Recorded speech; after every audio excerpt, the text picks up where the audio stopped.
going on, guys? My name is Trevor. Welcome back to my channel. Today we're talking about the brand new series over on Netflix, The Chestnut Man. I had the chance of checking this out just a couple of days early. Thank you to Netflix for providing me the screener. Join me down below in the comment section. What did you guys think of this season or the series as a whole? I do not think they're doing another season. We might get one, but I think this is like a limited series, 6 episodes.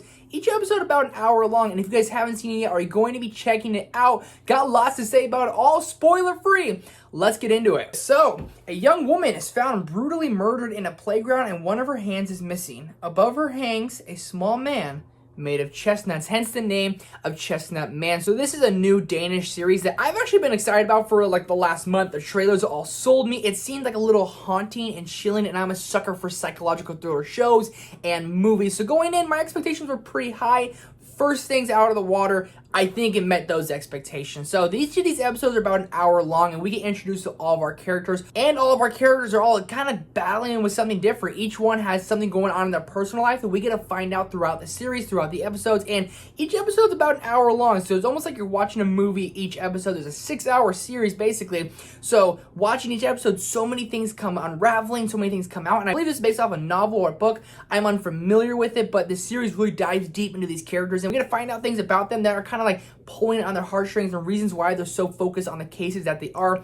And when one case gets unraveled, they have to go back and open another case because they think they could have gotten wrong. That's where all the twists and turns kind of take place, with this bringing back another family, another set of characters, and it all ties into the end twist that we get in the episode 6. But leading up to that point, you get lots of just tension and these brutal murders.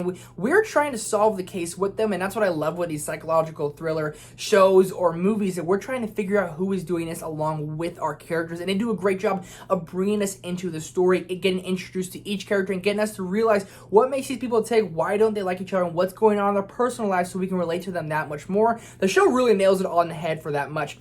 Talking about the psychological thriller, almost horror sense, I get like horror vibes throughout watching this show. And what I mean by that, I don't mean there's jump scares or things popping out at you. More of a line that you're kind of on the edge of your seat and you have this tingle down your spine that something's going to happen and we don't really know exactly what's there. They have this chant and this song they sing in one of the episodes, and it was chilling. I believe it's one of their first or second episodes. It's this chilling song that kind of comes play later. It's kind of scary, I'm not gonna lie to you. And again, our characters, some are likable, some aren't, but we get to go through their experiences of their life with them, and they're all really devoted to their work. And again, we're trying to solve this case with them. Makes it for kind of not a fun ride, but very interesting story. As the show goes on, it's only 6 episodes, but each are about an hour long. I feel at times they jam-pack so many things in these episodes.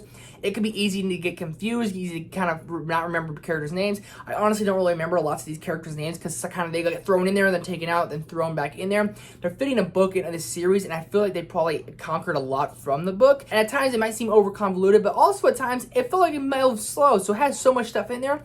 Each episode felt like it moved a little bit slow, and that hour sometimes didn't drag, but maybe took a little longer than I wanted it to. That's a nitpick in the scheme of things. It always kept me invested, and each episode ended with a cliffhanger, making you want more. I would say this is one of the more bingeable series that I've watched lately. Each episode's leaving on a cliffhanger. They're making you want more, making you click play the next episode, and make you continue to want to watch. And that's what you want a series. You want a bingeable series, and this is exactly that. And as we dive into these murders, they are gruesome, and the chestnut men that they make don't have any hands and feet. That's where these victims are starting to lose throughout them. So it's a very gruesome show. It really kind of dives deep into that gruesome of it. But the chestnut man little doll thing that they leave behind, the killers leave behind these crime scenes, it's just scary. Something about it just kind of keeps me freaked out, and you can't really find it. You almost have to look for it in a way, and all of a sudden you see him. And then one of these characters, it will show a character be on screen. The chestnut man will be sitting in the background, then they kind of notice it, and they move on, and you know that their time is coming. And when it does come, again, it's not scary, but it sends a little chill down your spine, thinking like, this person, they ain't gonna make it. It does a really good job, again, keeping you in, keeping you wanting to watch, keeping you invested, and keeping the mystery going on who the heck is doing these kills. And when you have a show like this, you want a good twist. I kind of saw it coming, but when it happened, I was like, no way. They went through with it. I was very satisfied with the twist we get toward the end of the show. And that last episode really packs a punch, really has the action, really keeps you on the edge of your seat. The last episode, I say, really kind of not saved the show, but made the show for me.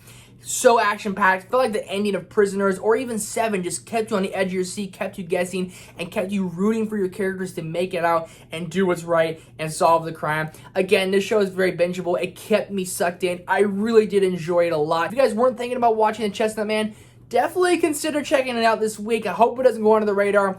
Really, really awesome. And it left off maybe on a cliffhanger. Are we going to get a season 2? I want to know your guys' thoughts down below in the comment section. Before I give you guys my score, make sure to hit that thumbs up button and that subscribe button for me. I rate movies out of 5. Haven't really done a series review yet.